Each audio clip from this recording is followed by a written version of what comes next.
জানেন কি আগামী 12 বছরের মধ্যে কলকাতা চলে যাবে বঙ্গোপসাগরের মধ্যে? মানে আমার আপনার প্রিয় শহর কলকাতা, যেখানে আমরা বসে রয়েছি, কথা বলছি, ঘোরাফেরা করছি, বাড়ি বানিয়ে বাস করছি, সেই কলকাতা শহর নাকি বঙ্গোপসাগরের মধ্যে ডুবে যেতে পারে। এ কথা বলছেন একজন বাঙালি বিজ্ঞানী, যিনি ভূমিকম্পের প্রেডিকশন করছেন এবং বলে দিচ্ছেন কোথায় কোথায় ভূমিকম্প হতে পারে। আজকে আমাদের সঙ্গে স্টুডিওয়ে উপস্থিত রয়েছেন সেই ব্যক্তি, রয়েছেন ভূতত্ত্ববিদ সুজীব কর। স্যার, আপনাকে স্বাগত জানাই আজ তাক বাংলায়। আমি শুরুতে একটু বলি যে আপনি ভূমিকম্পের প্রেডিকশন করছেন এবং সেগুলো মিলে যাচ্ছে, সেটা আমরা দেখতে পাচ্ছি প্রতিনিয়ত। এটাও তো আপনি বলেছেন যে বঙ্গোপসাগরে নাকি ডুবে যাবে আগামী 12 বছর পর কলকাতা। ভয় ধরাচ্ছে, কিসের উপর ভিত্তি করে আপনি এটা বলছেন? অ্যাকচুয়ালি বিষয়টা দেখুন, ভূমিভাগের যে পরিবর্তন বা যে বিবর্তন আমরা যাই বলি না কেন, তাদের নির্দিষ্ট কতগুলো পর্যালোচনা হয়। এবারে সেই পর্যালোচনার ভিত্তিতে যখন আমরা ক্যালকুলেট করে দেখছি যে তাতে পরিষ্কার বোঝা যাচ্ছে সমুদ্রের জলতলের উচ্চতা যেভাবে বাড়ছে এবং কলকাতাতে পরপর ভূমিভাগের উপরে যেভাবে লোড চাপানো হচ্ছে, তার ফলে কিন্তু কলকাতা শহরের উচ্চতা এই মুহূর্তে সমুদ্রের যে যখন জোয়ারের জলের যে উচ্চতা থাকে, অর্থাৎ আমরা ভাগীরথী হুগলি নদীতে জোয়ারের জলের যে উচ্চতা পাই, সেটা ওই 1 মিটার থেকে 1.23 মিটার এরকম পর্যন্ত একটা হাইট বাকি আছে। আপনারা খেয়াল করলে বুঝতে পারবেন সুমেরু অঞ্চল প্রায় বরফ শূন্য হয়ে গেল, পার্বত্য অঞ্চলগুলোতে অলরেডি বরফ গলতে শুরু করে দিয়েছে এবং অ্যান্টার্কটিকা থেকে প্রত্যেক দিনই যেভাবে বরফের স্তূপগুলো ভেঙে পড়ছে, তাতে এটা সমগ্র পৃথিবীর একটা পর্যালোচনা হচ্ছে যে আগামী হয়তো 4 থেকে 5 বছরের মধ্যে সমুদ্রের জলতলের উচ্চতা 1 মিটারের কাছাকাছি বেড়ে যাবে। তার মানে অ্যাকচুয়ালি জোয়ারের জলের উচ্চতা কলকাতা শহরের সমান হলো। বেসিক্যালি আমাদের যে গবেষণাটা সেটা হচ্ছে আগামী 12 বছর। এই 12 বছর পরে টেন্টেটিভলি যে জলের উচ্চতা বাড়বে সেই উচ্চতাটা হয়ে যাবে প্রায় 2 মিটারের কাছাকাছি। তখন কিন্তু অটোমেটিক্যালি ভাগীরথী হুগলি নদীর জল কলকাতা শহরের মধ্যে প্রবেশ করতে শুরু করবে। দ্বিতীয় যেটা গুরুত্বপূর্ণ বিষয় সেটা হচ্ছে শুধুমাত্র আমাদের রিসার্চ নয়, অদ্ভুতভাবে আমাদের পেপারটা আগে পাবলিশড হয়েছে, পরবর্তী সময়ে নাসার একটা রিপোর্ট বেরিয়েছে, তাতেও কিন্তু নাসা অদ্ভুতভাবে বলেছে 12 বছরের কাছাকাছি সময়ের মধ্যে বঙ্গোপসাগরের জল এসে খিদিরপুরের কাছাকাছি পৌঁছবে, যার ফলে আলটিমেটলি এটা কিন্তু সত্যিকারের একটা শঙ্কার বিষয়। তার কারণ হচ্ছে কলকাতার মাটির তলা অত্যন্ত দুর্বল হয়ে আছে, ফাঁপা হয়ে গেছে, যে কারণে বাড়িগুলো বসে যাচ্ছে, হেলে পড়ছে, এটা আমরা আগেও দেখেছি। হ্যাঁ, যার ফলে মাটি অটোমেটিক্যালি দুর্বল হয়ে পড়েছে।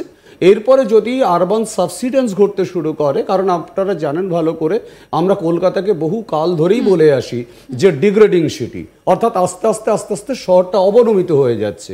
ফলে ন্যাচারালি এই শহর যদি অবনমিত হতে থাকে, উল্টো দিকে সমুদ্রের জলের উচ্চতা যদি বাড়তে থাকে, তাহলে কিন্তু 12 থেকে 15 বছরের মধ্যে কলকাতা শহরের মেজর পার্ট কিন্তু সাবমার্জড হয়ে যাওয়ার মতো অবস্থাতে পৌঁছে যাবে। আমরা সেই চিহ্ন অটোমেটিক্যালি কিন্তু দেখতে শুরু করে দিয়েছি। কোন জায়গাগুলোতে এর প্রভাব পড়বে বলে আপনি মনে করছেন? আপনার রিসার্চে কলকাতা শহরের কোন জায়গাগুলো আসছে, নাকি পুরো কলকাতাটা? না, মোটামুটিভাবে যতটুকু যা বোঝা যাচ্ছে সেটা হচ্ছে যে কলকাতাতে ভাগীরথী হুগলি নদীর বোথ সাইডে প্রায় 3.5 কিলোমিটার, মানে তার মধ্যে কিন্তু হাওড়া শহরও আছে, আবার তার মধ্যে এদিকে কলকাতাও আছে, বোথ সাইডে প্রায় 3.5 কিলোমিটার অঞ্চল পর্যন্ত এই যে এই জায়গা টোটালটাই সাবমার্জড হয়ে যাবে, পুরোটা ভাগীরথী হুগলি নদীর দখলে চলে আসবে। এর পরবর্তী সময় আস্তে আস্তে শহরটাতে দ্রুত সাবসিডেন্স শুরু হবে এবং তার ফলে কিন্তু টোটাল শহরটাই ধীরে ধীরে সাবমার্জড হয়ে যেতে শুরু করবে। ফলে আজকে যে সারফেসটাকে আমরা দেখছি, বেসিক্যালি সেই সারফেস আমরা চোখের সামনে সাজানো একটা বাগানের মতো দেখছি, তার তলাতে যে ফাঁপা একটা শহর বসবাস করছে, বিস্তীর্ণ একটা ফাঁপা জায়গা পড়ে রয়েছে, সেই জায়গাটা কিন্তু আমরা বাইরে থেকে খেয়াল করছি। খিদিরপুর পর্যন্ত চলে যাবে গঙ্গা, ভাগীরথী হুগলি নদী অর্থাৎ গঙ্গা চলে যাবে খিদিরপুর পর্যন্ত। এই পাশটা মানে ধর্মতলা বা তার যে এদিকটা শ্যামবাজার, এই জায়গাটাও তো একদম উপকূলবর্তী একটা জায়গা। একেবারে আপনারা যদি 3.5 কিলোমিটার দেখেন তাহলে কিন্তু শ্যামবাজার, ধর্মতলা এগুলো সবই কিন্তু এই 3.5 কিলোমিটার ডিস্টেন্সের মধ্যে পড়ছে। ফলে ন্যাচারালি একদম ভাগীরথী হুগলি নদীর থেকে 3.5 কিলোমিটার ডিস্টেন্সটা যদি আপনি পরিষ্কার করে আসেন, দেখবেন একটা পরিষ্কার রেখার মতো। তার মধ্যে আমরা একেবারে দক্ষিণেশ্বর এই সমস্ত অঞ্চলগুলো যেমন সাবমার্জ হবে, তার সঙ্গে পরপর বিস্তীর্ণ বরানগর এই অঞ্চলটা সাবমার্জ হবে। তার পরবর্তী সময়ে আপনারা বাগবাজার, শ্যামবাজার এই সমস্ত অঞ্চলগুলো সাবমার্জ হবে, কলেজ স্ট্রিট, আমার স্ট্রিট এই সমস্ত অঞ্চলগুলো সাবমার্জ হয়ে যাবে। এবং তার সাথে সাথে আপনার ধর্মতলা, এবং যদি এইভাবে পরপর যদি জায়গাটাকে সাজানো হয়। একটা জিনিস সেখানে জানতে চাইবো, এই যে ব্রিজগুলো রয়েছে গঙ্গার ওপরে, তাহলে তো এই ব্রিজগুলোও আর কোনো অস্তিত্ব থাকবে না, সেগুলো তো নড়বড়ে হয়ে যাবে তলাটা। না, ন্যাচারালি সেই ব্রিজের তো আর কোনো অস্তিত্ব নেই। যদি টোটালটাই সমুদ্রের জল এই বিস্তীর্ণ অঞ্চলে সাবমার্জ করে, ন্যাচারালি সমুদ্রের মাঝখানে একটা ব্রিজের মতো হয়তো কিছুদিন দাঁড়িয়ে থাকবে, তারপরে আস্তে আস্তে সেটা নড়বড়ে হতে হতে পড়ে যাবে। কারণ ঘটনাটা দেখুন, যে যদি টোটাল সারফেসটাই সাবমার্জড হয়, তাহলে সেক্ষেত্রে ব্রিজের কিছু করার নেই। কারণ শুধুমাত্র তো একটা ব্রিজ বা তার একটা কনস্ট্রাকশন সেটা ধ্বংস হচ্ছে না, আলটিমেটলি ধ্বংস হয়ে যাচ্ছে বোথ সাইডের প্রায় 3.5 কিলোমিটার পর্যন্ত ডিস্টেন্স।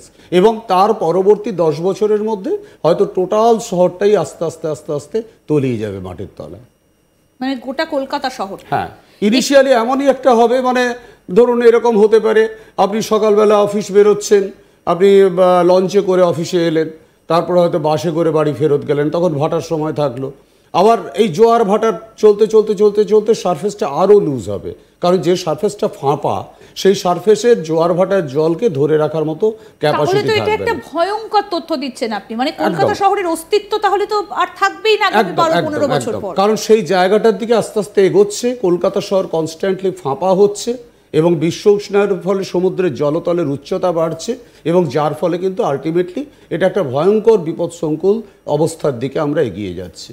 আমি একটা জিনিস জানতে চাইবো, এটা কি শুধু কলকাতা শহরের জন্যই এই বিপদ সংকেতটা, নাকি অন্যান্য ভারতবর্ষের অন্যান্য যে বিগ সিটিগুলো রয়েছে তাদের ক্ষেত্রেও এই সংকেত? হ্যাঁ, ন্যাচারালি শুধু কলকাতা নয়, কিন্তু আমরা যেটা বলছি সমুদ্রের উপকূলবর্তী অঞ্চল থেকে 70 কিলোমিটার ডিস্টেন্স পর্যন্ত যে সমস্ত স্থানগুলো রয়েছে তাদের 90%ই সাবমার্জড হয়ে যাবে।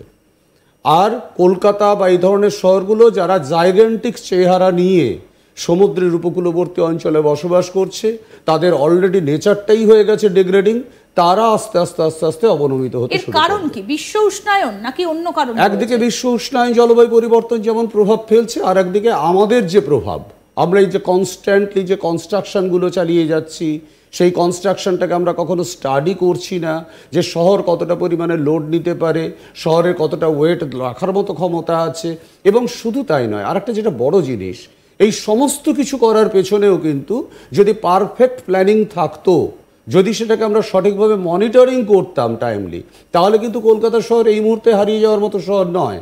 কারণ এখানে যে নবীন পলিমাটি, সেই নবীন পলিমাটিটা প্রতি মুহূর্তে শহরের তলা দিয়ে ধুয়ে বেরিয়ে যাচ্ছে। বেসিক্যালি সেইটাকে যদি আমি প্রোটেকশন দিতে পারতাম, তাহলে হয়তো শহর আরও বেশ কিছুদিন বাঁচতে পারতো।